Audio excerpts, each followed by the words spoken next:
சமைக்கும் போது ஒரு லவ்வோட சமைக்கணும்டா. அதான் பாதி ருசியே. வெங்காயம் நறுக்கும் போது கூட ரசிச்சு நறுக்கணும், லவ்வோட. வணக்கம் அண்ட் வெல்கம் டு இன்லாஸ் சமையல். இன்னைக்கு நம்ம சேனல்ல நம்ம பார்க்க போற புது டிஷ் கனவா பெரட்டல்.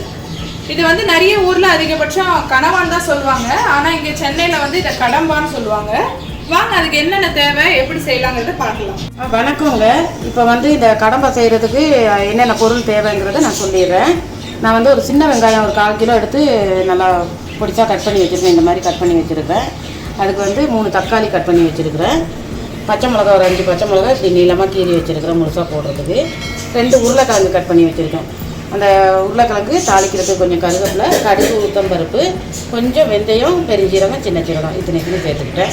அதுக்கு கொஞ்சம் புளி கரைச்சல், ஒரு எலுமிச்சம்பழம் சைஸ் அளவு புளி கரைச்சல். இதுதான் அந்த கடம்பா. இது வந்து நல்லா சுத்தம் பண்ணி கழுவி இந்த மாதிரி ரவுண்டாக கட் பண்ணி வச்சுருக்கிறேன். இது வந்து உருளைக்கிழங்கு சேர்க்குறது என்னென்னா, நம்ம உருளைக்கிழங்கு சேர்த்தா குழந்தைங்க சாப்பிடுவாங்க. இது சாப்பிடலைன்னா அதுக்காக தான் கிரேவி எக்ஸ்ட்ரா வரும். இப்போ வந்து அதை எப்படி செய்கிறதுன்னு பார்க்கலாம் வாங்க. இப்போ வந்து ஒரு அகலமான ஒரு சட்டி, நல்லா புளி சட்டியாக ஒரு சட்டி அடுப்பில் வச்சுட்டேன். அதுக்கு வந்து இந்த கரண்டியில் 2 குழிக்கரண்டி எண்ணெய் ஊற்றிருக்கிறேன். கொஞ்சம் எண்ணெய் நல்லா சேர்த்துக்கிறோம். அதில் வந்து கடுகு, உளுத்தம்பருப்பு கொஞ்சம் சேர்த்துட்டேன். இப்போ நம்ம இந்த கருவேப்பிலையும் சேர்த்துக்குவோம். 5 பச்சை மிளகா. என்னடா குழம்புல போடுவாங்க, இன்றைக்கி எண்ணெயில் போடுறேன்னு பார்க்குறீங்களா? இது வந்து எண்ணெயில் போட்டு தான் செய்யணும், அதனால் எண்ணெயில் போடுறேன். கீரி போட்டால் போடணும். கீரி போட்டால் போதும்.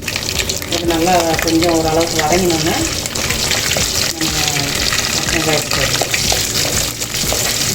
இது வந்து இந்த உருளைக்கிழங்கு போட்டு செஞ்சால் கொஞ்சம் கிரேவி மாதிரி வரும். அதே குழந்தைங்க சாப்பிட்றதுக்கும் நல்லாயிருக்கும். ஏன்னா சில குழந்தைங்க வந்து இந்த கடம்பை சாப்பிட மாட்டாங்க, இந்த இறா மீன் சாப்பிட்ற மாதிரி. அதுக்காக தான் அந்த உருளைக்கிழங்கு சேர்த்துக்கிறது. அது உருளைக்கிழங்கு சேர்க்காமே செய்யலாம், சும்மா வெறும் கடம்பை. ஆமாம்.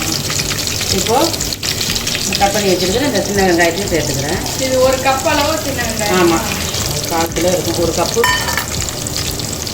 நல்லா வதக்கி விட்டுக்குவோம்.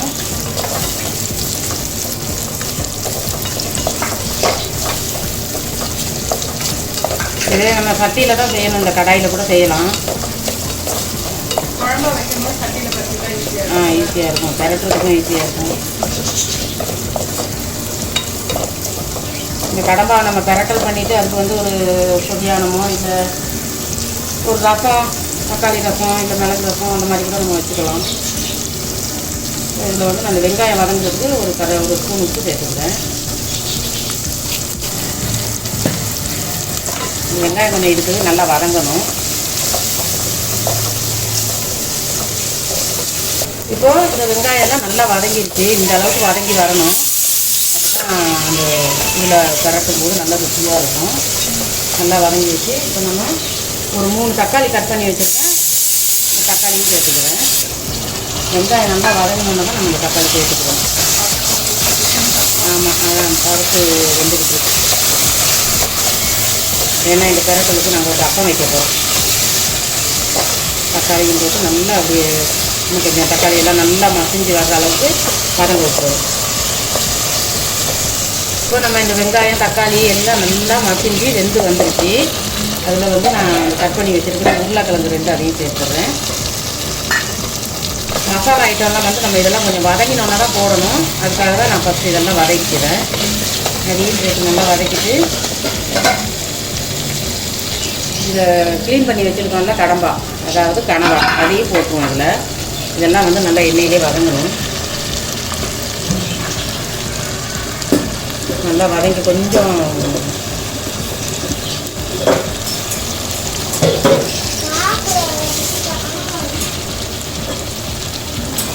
வதங்கிக்கிறணும். அதை தான் சொல்ல வந்தேன்.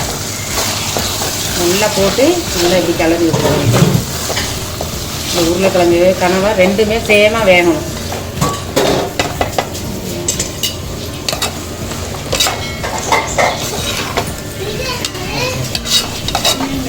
நல்லா இப்படி மிக்ஸ் பண்ணி விட்டுருணும்.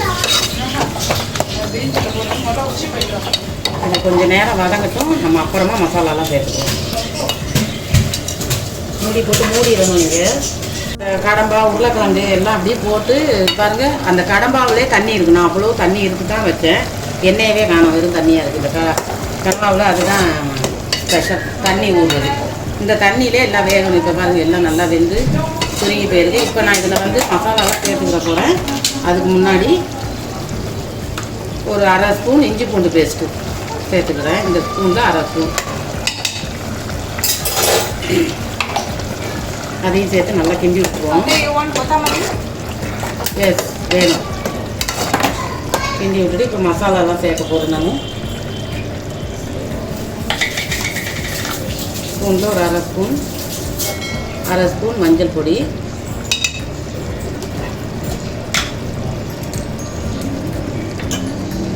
ஒரு ஸ்பூன் மிளகுத்தூள்,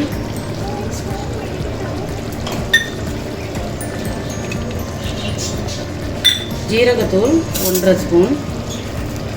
மிளகுத்தூள் காரமாக இருக்கும், ஜீரகம் அவ்வளோ காரம் இருக்காது.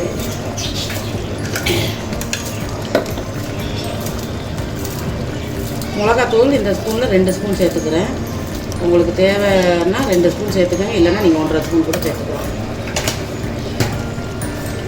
காரம் நிறைய சாப்பிட்ற மாதிரி இருந்தால் இன்னும் கொஞ்சம் கூட சேர்த்துக்கலாம். மல்லித்தூள் வந்து 2 கரண்டி, மல்லித்தூள் 2 கரண்டி. இப்போ எல்லாத்தையும் போட்டு நம்ம நல்லா கிளறி விட்டுருவோம். இதெல்லாம் ஃபுல்லாக நல்லா மிக்ஸ் பண்ணி விட்டுட்டு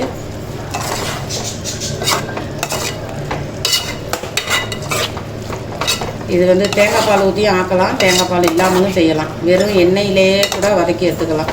நம்மளுக்கு எப்படி வேணாலும் செஞ்சுக்கலாம். இது நான் இதே கடம்பா வீடியோ நான் இன்னொரு வீடியோவில் போடுறேன். அடுத்த வீடியோவில் இப்போ நம்ம எல்லாம் போட்டாச்சு. இது அப்படியே கொஞ்சம் நேரம் நல்லா வேக விட்டுறணும். இந்த மசாலா வாடெல்லாம் போகிற அளவுக்கு விட்டுறணும். இந்த மசாலாலாம் போட்டு மசாலா வாடெல்லாம் போய் நல்லா வெந்துருச்சு. இது பாருங்கள், உருளைக்கிழங்கெல்லாம் வெந்துருச்சு, உடையுது. இப்போ நம்ம எல்லாம் வெந்துருச்சு. இப்போ இந்த புளியை சேர்த்துக்கிறோம். நம்ம தேங்காய் பால் இல்லை, புளி கரைச்சிருக்கான். புளியெல்லாம் சேர்த்துட்டு 1 டம்ளர் தண்ணி, இது அப்படியே நல்லா வத்த விட்டுடணும். நம்ம கிரேவி மாதிரியும் இறக்கிக்கலாம், தேவைன்னா குழம்பு மாதிரியாகவும் பண்ணிக்கலாம். இது பெரட்டன்றதுனால கொஞ்சம் நல்லா வத்த விட்டுருணும்.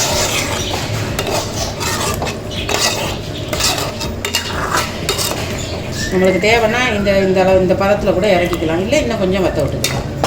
இப்போ இதை வந்து கொஞ்சம் நேரம் நம்ம நல்லா கொதிக்க விட்டுருவோம், புளி வாடையெல்லாம் போகிறதுக்கு. இப்போது இந்த கனவா பெரட்டல் ரெடி ஆயிடுச்சு. நமக்கு இந்த அளவுக்கு திக்னஸ் இருந்தால் போதும். இது சாதத்தில் ஊற்றி சாப்பிட்டுக்கலாம், இல்லை ஒரு ரசம் வச்சுக்கலாம். நல்லா அப்படியே பெரட்டினா போல் நல்லா கனவாலாம் வந்து சூப்பராக போட்டு பாருங்கள்.